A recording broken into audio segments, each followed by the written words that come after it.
총선을 앞두고 총선에 출마하겠다 도전장을 내미는 분들이 상당히 많습니다. 출판 기념회도 많이 하고. 근데 좀 주목받는 분이 있죠. 이성윤 전 서울중앙지검장입니다. 최근에 사표를 내고 출판 기념회를 했는데 발언 수위가 좀 셉니다. 혈세 578억 쓰고 순방이 곧 민생이라고 주장하고 뻔뻔하게도 국민 70%가 찬성하는 특검을 거부했다. 윤 사이비 정권을 끝내고 윤사단 청산 최선의 노력을 다할 거다. 뭐 대통령이라고도 안 합니다. 박 교수님.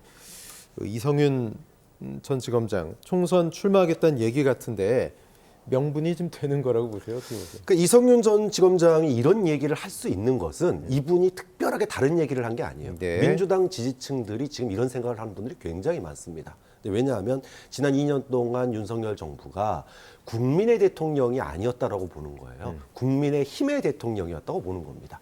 일부 지지층의 소위 그 기대에 부응하는, 그래서 뭐 이념 전쟁하고 또 뭐 예를 들어 해병대 뭐 사건에 대해서 무마하고 각종 참사에 대해서 어떤 책임도 지지 않고 이런 것들에 대해서 민주당 지지층이 이게 과연 국민의 대통령이냐 아니면은 여당의 대통령이냐 이렇게 보기 때문에 굉장히 소위 윤석열 대통령에 대한 적대감 이게 굉장히 많이 드러나고 있어요. 그것의 한 단면이 지금 이성윤 전 지검장의 이런 발언들이에요. 그렇기 때문에 이 발언이 사실은 얼마든지 논란이 될 수 있는 발언인데도 불구하고 지금 소위 민주당 지지층의 이런 발언들의 느낌이 굉장히 보편화되고 있다. 이것의 한 단면이기 때문에 지금 이 문제를 민주당도 그렇고 또 국민의힘도 이런 국민들의 감정을 어떻게 봐야 될지를 좀 곰곰이 되짚어 봐야 됩니다. 네, 지금 뭐 이성윤 전 지검장이 총선에 나간다고 공식적으로 밝힌 것도 아닌데 글쎄요,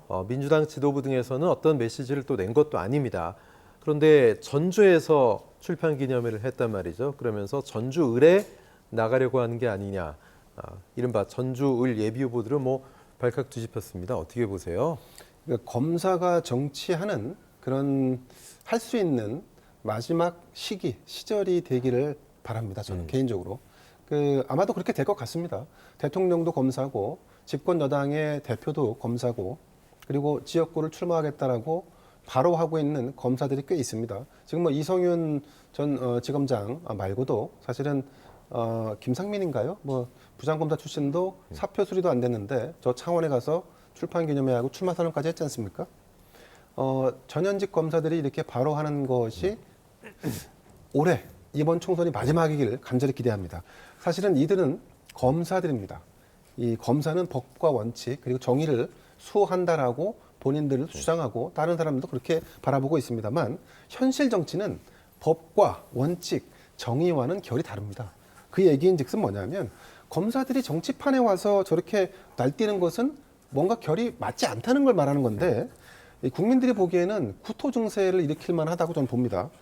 그리고 진정한 경찰, 진정한 검사는 함부로 정치판에 뛰어들지 않습니다. 그게 제 개인적인 상식입니다. 알겠습니다. 자, 과연 어떤 분들이 또 추가적으로 총선에 도전장을 낼지 국민들의 반응은 어떨지 좀 지켜봐야 되겠습니다. 오늘 두 분과 말씀 여기까지 나누겠습니다. 박찬환 교수, 김대현 평론가 고맙습니다.